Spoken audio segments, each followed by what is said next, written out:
l'aide des fonctions automatisées du logiciel. Donc, ce qu'on va faire tout simplement, on va aller dans un projet vide, tout simplement aller fichier, importer des fichiers. On n'a pas besoin de cliquer sur fichier multiple, c'est d'autres choses. On va tout simplement aller dans fichier, puis on va enfoncer majuscule. Nous, ce qu'on veut, c'est d'aller chercher une suite. Bon, ici, j'ai une suite de JPEG de résolution assez décente pour un diaporama écran, ainsi qu'un fichier MP3 pour la musique. Donc, j'ouvre ça tout simplement dans mon projet vierge. Je me retrouve avec, à l'intérieur de ma fenêtre projet, tous mes JPEG et mon MP3. Alors, regardez, ce qui est génial, c'est que lorsque je prends mes JPEG qui sont ici, et bon, ça aurait pu être des PNG 24, des GIFs, des TIFF. Lorsque je prends tous mes JPEG qui sont ici et que je les drague sur ma fenêtre de montage qui est vide, il me donne cette fenêtre de dialogue-là qui est création d'une nouvelle composition à partir de la sélection. Or, la sélection étant une suite d'images, il me donne l'option d'avoir des calques de séquence. Qu'est-ce que c'est ça que des calques de séquence? C'est en fait quand plusieurs calques se chevauchent l'un l'autre avec des effets de fondu avant, fondu arrière. Comme on en fait souvent, il nous le donne disponible. Donc, qu'est-ce qu'il dit? Il dit, ben, créer une composition unique, oui. Je veux créer une composition pour tous mes JPEG. Sans ça, ça me ferait une composition par JPEG.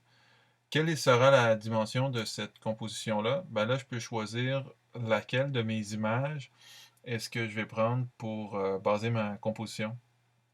Ah bah tiens, je vais prendre la plus petite pour que ma composition soit basée sur cette plus petite image-là. Évidemment, ça se change par la suite aussi.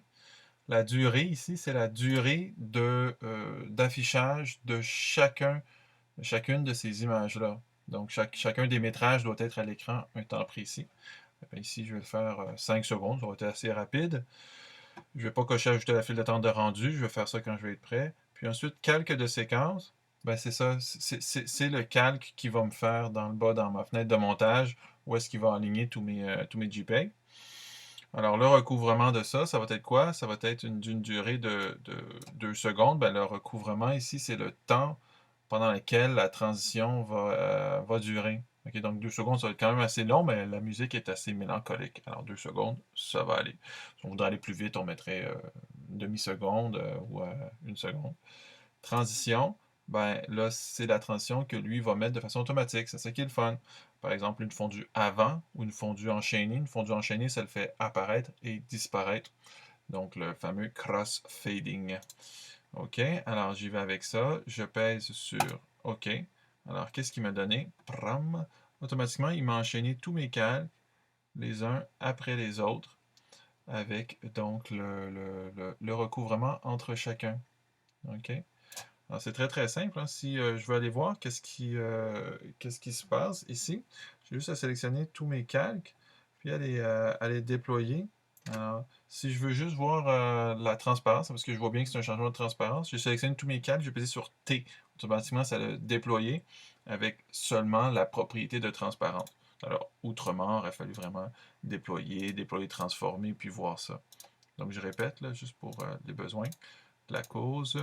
Ici, je sélectionne tous mes calques et je pèse sur T pour aller voir c'est quoi les changements de transparence. Alors, je vois qu'il y a deux images clés, une après l'autre, qui s'enchaînent et qui font donc mon crossfading. Je pourrais les ajuster également par la suite, donc passer une à une. Je vais juste m'assurer que mon échelle, le cadran n'est pas enfoncé lorsque je vais faire les corrections de taille. Parce que si échelle, le cadran serait enfoncé, bien là, quand je ferai mes corrections de taille, ça les changerait en les animant. Donc, je peux venir placer comme ça chacune de mes images en me déplaçant dans chacune de ces images-là, qui sont d'ailleurs des gratuités que j'ai été chercher sur le site photo d'une. Alors voilà ici, ok, je maintiens majuscule pour qu'elle soit faite en proportion. Mon gazon, ça va être cute comme ça. Ok, donc mon chien, lui, c'est sur lui que j'avais basé la compo, donc j'ai rien à faire. Lui, admettons que c'est correct. Et le final, mes petites coccinelles, mettons que c'est bon comme ça, ici. Donc, admettons que j'ai mon animation qui est correcte ici. Donc, ça va bien avec ça. Si toutefois, je voudrais recadrer ma composition. Hein, admettons que je voudrais faire ça. Je peux prendre ici ce petit outil-là qui est très, très, très pratique, qui est zone ciblée. Ça, zone ciblée, ce que ça fait, c'est qu'en fait, pardon, zone ciblée, ça me permet de cibler une zone. Et lorsque je vais travailler, le rendu ne se fera que dans cette zone-là. Alors, ça l'évite d'avoir à demander à mon ordinateur de faire un rendu sur toute la composition au complet. Mais ça a le bénéfice marginal, cette fonction-là, de pouvoir servir de crop, donc de cadrage. Alors, je définis une zone, par exemple, et je m'en vais dans Composition, et je fais recadrer la composition sur la zone ciblée. Alors, ce que ça fait, c'est que toute ma composition s'en vient s'ajuster à la dimension que j'avais donnée à cette zone ciblée-là. OK? Puis après ça, ça reste comme ça. Donc, ça, c'est un truc. Alors, maintenant que c'est cadré, que c'est à la bonne composition, que tout est bien, ben maintenant, je vais mettre mon JPEG. Bon, pardon, pas mon JPEG, mon MP3, ma musique. Je vais tout simplement la glisser à la fin, ma composition comme ça. Ça va faire un calque. Donc, c'est tout simple que ça, mettre de la musique à l'intérieur d'After Effects. Quels sont les paramètres de cette musique-là? Bien, j'ai des niveaux audio avec lesquels je pourrais jouer, avec des effets ici. Et j'ai le signal ici, left-right, qui me permet de voir ma composition. Donc, sans rentrer trop compliqué là-dedans, peut-être pour couper le son, si je clique 2 fois sur le calque du son, dans le fond, ça m'ouvre un nouveau calque ici, qui se trouve à être ce calque son. Et pour l'entendre, il faut vraiment que je fasse un rendu ici. Il faut que je clique sur rendu RAM, prévisualisation RAM. Comme c'est joli. Donc, pour vraiment entendre le son, et admettons que moi, je ne voudrais pas avoir le petit fade-in. Il faudrait que je coupe le son, donc que je définisse une zone de sortie. Je vais enfoncer spacebar, puis admettons que ma zone de sortie, je la voudrais ici. OK? Admettons que la zone de sortie, je la voudrais ici. Je peux aussi enfoncer majuscule Alt pour entendre le son lorsque je déplace ma tête de lecture. Alors ici, j'ai un silence. Alors, je vais définir ma zone d'entrée ici. Et ça définit le point d'entrée, la petite parenthèse sur un métrage. Et admettons que je voudrais définir la zone de sortie ici. Ben, je définis ma zone de sortie ici, tout simplement.